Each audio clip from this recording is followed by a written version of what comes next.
E a gente volta no programa de Utilidade Pública de hoje, esclarecendo mitos e verdades sobre alguns procedimentos estéticos. A gente começou aí no primeiro bloco falando sobre toxina botulínica. E assim, como são muitas as dúvidas, a gente vai continuar nesse assunto aqui com o doutor Christian Vasconcelos. Se não der pra gente esclarecer outros assuntos, doutor Christian, aí o senhor já fica convidado para retornar à Utilidade Pública. Olha, tem preenchimento, tem a questão do silicone, a gente tem uma série aí de dúvidas para tirar sobre uma série de procedimentos. Ainda sobre o Botox. Você estava falando, alertando agora no final do bloco anterior, olha, é preciso respeitar esse período mínimo para a reaplicação. Exatamente, são 12 semanas. Essas 12 semanas, porque se a aplicação de uma forma total, numa dose um pouco maior, ficar muito próxima uma da outra, exige a capacidade do seu organismo criar anticorpos. E esses anticorpos vão fazer com que essa toxina não atue mais. Então, a gente fala que se houve uma vacinação, mas em relação a problemas, a toxina, na verdade, ela é absorvida muito rápido e ela causa uma paralisia que, na verdade, a gente imagina, a toxina deveria durar mais, passar, porque são de 6 meses a durabilidade dela, uma média, né? Tem pacientes que são mais, um pouco menos. Vai depender, por exemplo, quem faz atividade física, quem tem muito estresse. Exatamente. A gente lembra que a gente falou que a toxina paralisa o músculo.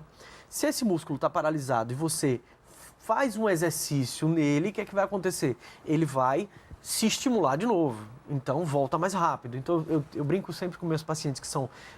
Tem muitos pacientes que malham bastante, tem professor personal, tem professor de educação física, e eu digo, quem dá muita aula, professores, né, acadêmicos, dão muitas aulas, fazem muitas gesticulações, você está estimulando aquele músculo que está paralisado a se reativar. Então você tem um encurtamento desse efeito. Eu brinco sempre, vai malhar na frente do espelho, fica se olhando para a expressão não mudar e vai só no suor, para não poder perder o efeito, que é, querendo ou não, um procedimento ainda com custo um pouco elevado, então vale a pena tentar fazer com que ele dure mais tempo. E a gente está trazendo esse alerta específico porque, olha, muita gente pode dizer assim, olha, eu apliquei Botox, mas disseram que em 6 meses eu precisaria aplicar de novo, mas em 3 eu já acho que eu estou precisando, por isso que isso é uma questão muito individual, é o médico quem vai avaliar o paciente e vai depender do dia a dia desse paciente. Por exemplo, paciente que vive no dia a dia com muito estresse.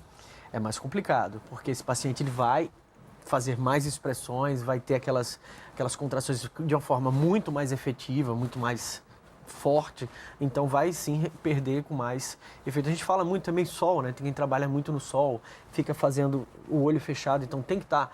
Eu falo com minhas pacientes, cuidado com os óculos de sol, óbvio que tem óculos maravilhosos, mas tem que ter cuidado, que tem que filtrar bastante. Às vezes a lente é muito clara, então o paciente mesmo de óculos ainda fica com aquele olho um pouco fechado, então tem que ter um pouquinho de cuidado para tentar ter, porque já que a gente busca a prevenção e a melhor estética, a gente tem que não é só usando a toxina, mas fazendo colaborar com outras coisas também. No dia a dia, mudar alguns hábitos para que tenha o resultado que a pessoa procura.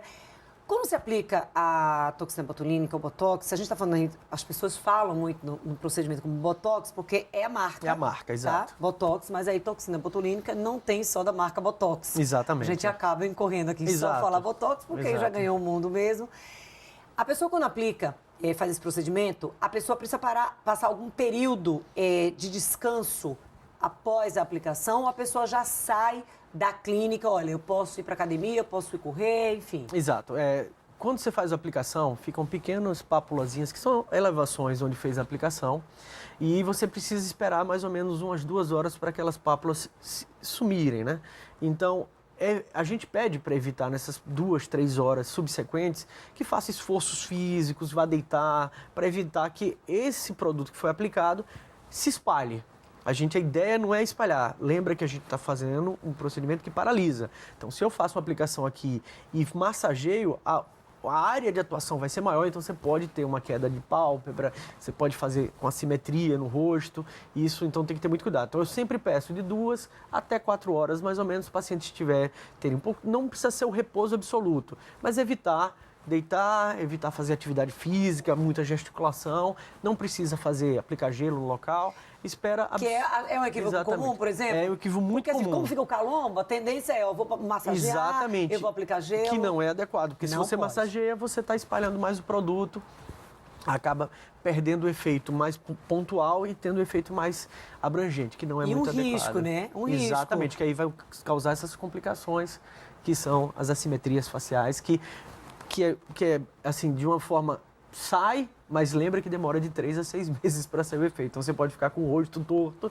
por esse período. Tem um período mínimo que a pessoa precise não se expor. A gente deve evitar maquiagem, alguns cremes no dia da aplicação, porque lembra que como é feito com agulha, ficam pequenos orifíciozinhos minúsculos, mas que às vezes a maquiagem está contaminada, às vezes o produto está contaminado e você pode realmente ali ser uma porta de entrada para as bactérias. Então eu geralmente peço para a paciente evitar usar qualquer tipo de procedimento em cima no dia da aplicação. E aí maquiagem acaba sendo comum, porque muita gente utiliza, por exemplo, ou o pincel, ou aquela esponja e ninguém costuma trocar nem o pincel, nem a esponja, nem fazer a higienização como deveria ser feito, né? Exatamente. E às vezes a mudança de temperatura, umidade pode formar fungo na própria maquiagem. E o sol?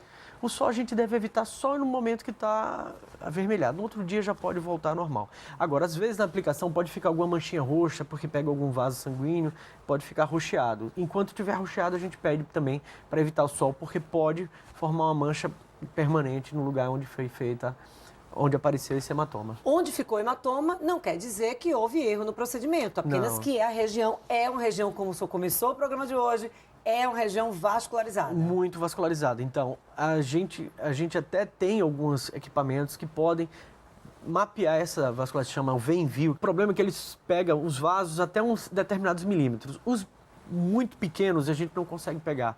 Então, de qualquer jeito, é uma loteria nesses vasos, que é uma rede, uma trama, como se fosse uma teia de aranha. Então, é muito difícil você 100% de garantia que não vai ficar hematoma. E mesmo ficando hematoma, não se deve passar gelo. Exatamente. E nem o creme ali logo após. Logo após. Ou no dia seguinte, 2 dias já pode? Isso, no dia seguinte já pode. 24 horas você já pode fazer porque a toxina já foi absorvida. Mas com alguma restrição, sem esfregar? Não, já normal. nos 24 horas não teria problema nenhum. E qualquer tipo de hidratante, maquiagem, de uma forma geral. Tudo isso vai seguir esse exemplo que o senhor trouxe, de 2 a 4 horas. Passou aquele período... Já está liberado. Já pode? Já pode. Deitar.